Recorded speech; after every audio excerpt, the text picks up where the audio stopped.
పవన్ కళ్యాణ్ గారు, నిన్న రామ్ చరణ్ గారు ఇద్దరూ కూడా మంగళగిరిలో జనసేన పార్టీ కేంద్ర కార్యాలయంలో కనిపించారు. చాలా సంవత్సరాల తర్వాత అంటే దాదాపు మనకు తెలుసు పవన్ కళ్యాణ్ గారు, అలాగే రామ్ చరణ్ గారు అదే మంగళగిరి జనసేన పార్టీ కేంద్ర కార్యాలయంలో విద్యా, ఉద్యోగం, కళ్యాణం, అనారోగ్యం, విదేశీ ప్రయాణం, అనేక రకాల సమస్యలకి శాంతి పూజ చేసి రక్షలు ఇవ్వబడును. ఓం శివశక్తి పీఠం జ్యోతిష్యాలయం. ప్రజా పోరాట యాత్ర అప్పుడు పవన్ కళ్యాణ్ గారికి కొంచెం హెల్త్ బాగోకపోతే ఆయనే దగ్గరుండి అదే జనసేన పార్టీ కార్యాలయంలో శిలోను లెక్కిస్తూ ఆయన అక్కడ ఉంటే ఆయన పక్కనే ఉండి దగ్గరుండి చూసుకున్నటువంటి వ్యక్తి రామ్ చరణ్ గారు. అలాంటి ఆ తర్వాత మళ్ళీ చాలా సంవత్సరాల తర్వాత ముఖ్యంగా పవన్ కళ్యాణ్ గారు అన్ని ఒడిదుడుకులు ఎదుర్కొని మళ్ళీ అధికారంలోకి వచ్చి డిప్యూటీ సీఎం అయిన తర్వాత ఆ కేంద్ర కార్యాలయంలో ఇప్పుడు ఇద్దరూ కలిసి కనిపించారు. అది కూడా పవన్ కళ్యాణ్ గారు నిన్న మనందరికీ తెలుసు దీక్ష తీసుకున్నారు. చాతుర్మాస దీక్ష నిన్న ఉదయం మంగళగిరి లక్ష్మీనరసింహస్వామి ఆలయంలో పూజ చేసి ఆయన దీక్ష తీసుకోవడం జరిగింది.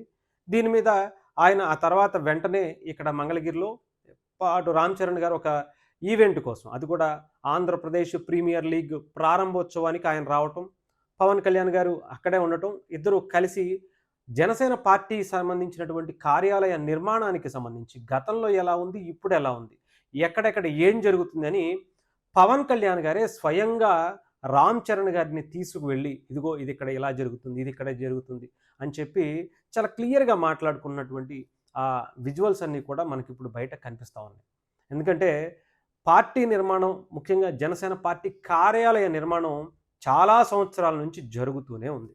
అప్పుడు రామ్ చరణ్ గారు వచ్చినప్పుడు దాదాపు ఒక 7 ఏళ్ల క్రితం అనుకుంటా, ఆయన వచ్చినప్పటి నుంచి ఇప్పటి వరకు అదే తరహా కార్యాలయం నిర్మాణానికి సంబంధించి జరుగుతూనే ఉంది. కొంచెం చాలా ఫౌండేషన్ చాలా స్ట్రాంగ్గా వేసుకుని నిర్మాణం జరుగుతున్నా కానీ ఎందుకో పవన్ కళ్యాణ్ గారు ఆయన పార్టీ కావచ్చు, ఆయన కావచ్చు, మిగతా పార్టీలా కాదు. ఆయన కష్టపడి సినిమాలు చేసి దాని నుంచి వచ్చేటువంటి డబ్బుతోనే పార్టీని నడపాలి.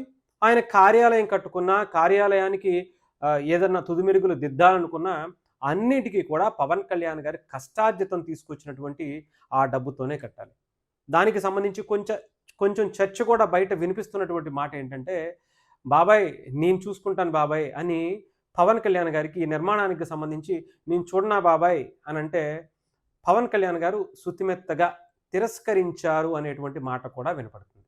ఏదైనా సరే నేను నిర్మించుకుంటాను, కంగారేం లేదు, నువ్వు అలా ఏం కంగారు పడకు అని చెప్పి ఆయనతో మాట్లాడినటువంటి సన్నివేశం కూడా ఉంది అని కొంతమంది మాట్లాడుకుంటున్నారు. కానీ బట్ అందులో నిజం ఉందా లేదా అనేది తెలియదు.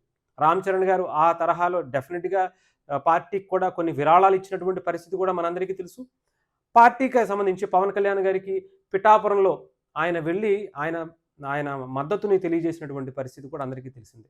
అల్లు అరవింద్ గారు వచ్చారు, సురేఖ గారు వచ్చారు, ఈవెన్ పవన్ కళ్యాణ్ గారు, చిరంజీవి గారు కూడా ఒక వీడియో రిలీజ్ చేశారు. అదే రోజు రామ్ చరణ్ గారు కూడా అక్కడికి వచ్చి శ్రీపాద వల్లభుడిని దర్శించుకుని ఆ తర్వాత పవన్ కళ్యాణ్ గారికి మద్దతుగా వాళ్ళ ఇంటి దగ్గర పిఠాపురంలో చేబ్రోల్లో ఉన్నటువంటి ఆ ఇంటి దగ్గర నుంచి అందరికీ అభివాదం చేసినటువంటి పరిస్థితి కూడా అందరికీ తెలిసిందే. ఇద్దరికీ ఒక స్పెషల్ బాండింగ్ ఉంటుంది ఆ ఇంట్లో, ఒక అన్నదమ్ముల్లా ఉండేటువంటి ఒక బాండింగ్, ఒక పెద్దన్నలాగా రామ్ చరణ్ గారు పవన్ కళ్యాణ్ గారిని ట్రీట్ చేసేటువంటి ఒక విధానం, ఇవన్నీ కూడా మనం గతంలో చాలాసార్లు చూసాం.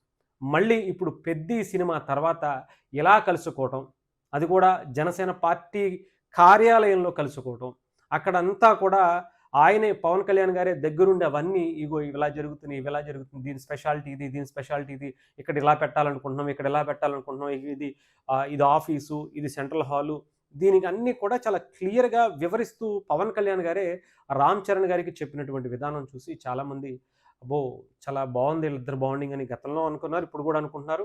అంతేకాదు జనసేన పార్టీకి గతానికన్నా ఇప్పుడు ఇంకా చాలా విజృంభించేస్తుందని చెప్పాలి. అధికారంలోకి వచ్చిన తర్వాత పవన్ కళ్యాణ్ గారు తీసుకున్నటువంటి శాఖలకి ఏ రకమైనటువంటి వన్నె తెస్తున్నారు అనేది జాతీయ స్థాయిలో వస్తున్నటువంటి అవార్డులే దానికి ప్రతీకగా చూడొచ్చు. అంతేకాదు ఇప్పుడు తెలంగాణ కావచ్చు, కర్ణాటక కావచ్చు, ఆంధ్రప్రదేశ్ కావచ్చు, అటు తమిళనాడు, అటు కర్ణాటక, అనేక రాష్ట్రాల్లో జనసేన పార్టీ విస్తరిస్తున్నటువంటి పరిస్థితి మనందరికీ తెలిసింది. సో ఈ టైంలో ఇలా వీళ్ళిద్దరు కలుసుకుని ఏం మాట్లాడుంటారు అనేది కూడా కొంత ప్రాధాన్యత సంతరించుకుంది. ఏదేమైనా సరే జనసేన అభిమానులకు, పవన్ కళ్యాణ్ గారికి, మెగా అభిమానులందరికీ కూడా ఒక్కసారిగా కనుల పండుగ మరొకసారి తలుక్కుమని అటు మంగళగిరి కార్యాలయంలో, జనసేన పార్టీ కార్యాలయంలో పవన్ కళ్యాణ్ గారు, అటు రామ్ చరణ్ గారు కలిసినటువంటి సన్నివేశాన్ని అందరూ కూడా హ్యాపీగా ఫీల్ అవుతున్నటువంటి పరిస్థితి అయితే ఉంది.